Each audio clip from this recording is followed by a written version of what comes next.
మార్పు కారణం ఏంటంటే నా దగ్గర కూడా ఉంది కొద్దిగా మార్పు. నేను ఈ కెమికల్ వాడడం వల్ల నాకు చర్మ ఇన్ఫెక్షన్లు వచ్చినాయి, చర్మ డిసీజన్ జరిగింది, నాకు స్కిన్ తెల్లవడం జరిగింది.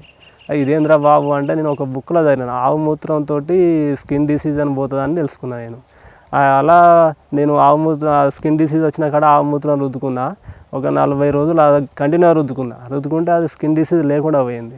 అయితే ఈ పాలేకర్ విధానం గురించి నాకు 2012లో తెలుసు, కానీ ఎక్కడ మీటింగ్ ఏం కథ అనేది మనకు తెలియదు. పోయినసారి నేను కాకినాడలో 10 రోజులు మీటింగ్ విన్నా అన్ని పంటల గురించి. వినడం వల్ల నాకు నాలోని మార్పు, కాన్ఫిడెన్స్ వచ్చింది. అడవిలో చెట్లకు ఏం మందులు వేయడం లేదు, మరి మనం పండించే పంటలకు ఎందుకు వేయాలి మందులు అనే కాన్ఫిడెన్స్కి వచ్చి ఇప్పుడు పెంట మట్టి ఎరువులు, జీవన ఎరువులు ఇవే వాడుకుంటా వ్యవసాయం చేస్తున్నాం. రసాయన ఎరువులు ఎక్కడో ఫ్యాక్టరీలో తయారు చేస్తారు, విదేశాల నుంచి దిగుమతి చేసుకున్నాం. ఎంత ఖర్చు అవసరం లేదు, మన సొంతగా ఒక ఆవు ఉంటే సరిపోద్ది. నేను ఫస్ట్ సారి పాలేకర్ విధానంలో వ్యవసాయం చేద్దామంటే మందు బస్తాలు లేకుండా ఎట్లా పండుతాయి పంటలు, నువ్వు ఈ ఆవు మూత్రం ఆవు పేడతో ఎలా వస్తుందని ఫస్ట్ మా ఇంట్లో మా ఆవిడ వద్దని చెప్పింది. అయినా నేను పాలేకర్ విధానం తెలుసు కాబట్టి నేను ఆ పద్ధతిలోనే చేయాలని నేను ఆమెను ఒప్పియడం జరిగింది.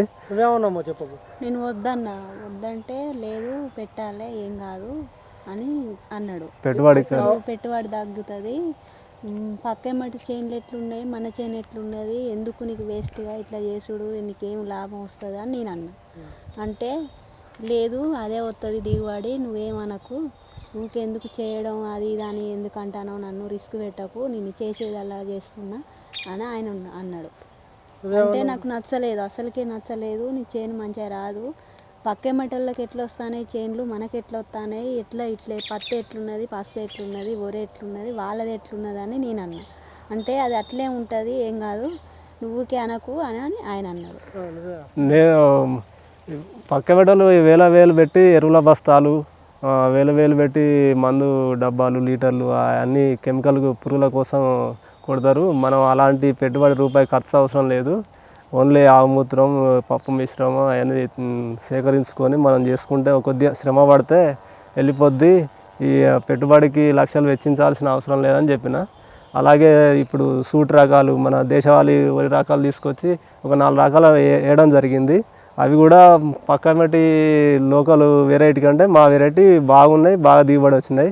ఓన్లీ దాంట్లో జీవామృతం, అగ్నాస్త్రం, బ్రహ్మాస్త్రం, తెగుళ్ళకు దశపర్ణి కషాయం కుట్టడం జరిగింది.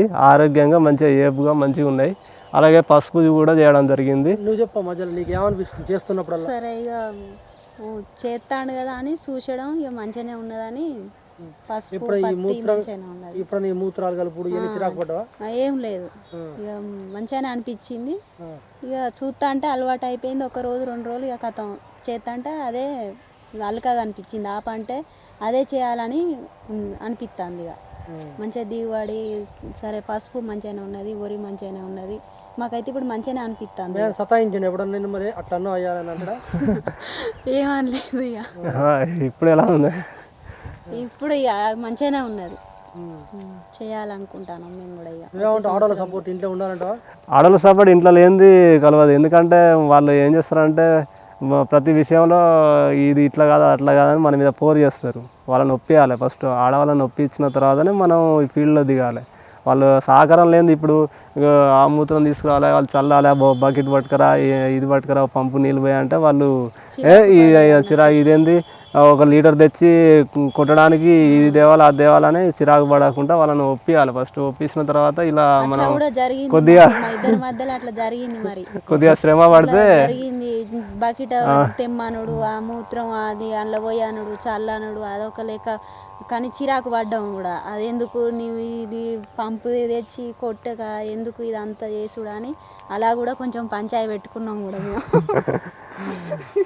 కానీ ఆ చేత అంటే మాకే అలగా కనిపిస్తుంది. సరే వచ్చే సంవత్సరం కూడా పెట్టాలనుకుంటాను. ఇక నువ్వేమనుకున్నావు చిరాకు పడ్డప్పుడల్లా?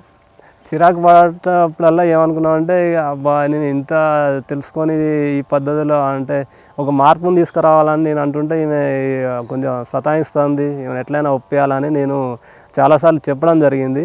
చెప్పి నేనే కొద్దిగా ముందుండి ఆ మూత్రం ఇవన్నీ తీసుకొచ్చి చేస్తాను ఇలా సరే చేద్దాం అన్నట్టు ఆమె కూడా ఒప్పుకొని ఇప్పుడు నమ్మకంగా చేసుకున్నాం.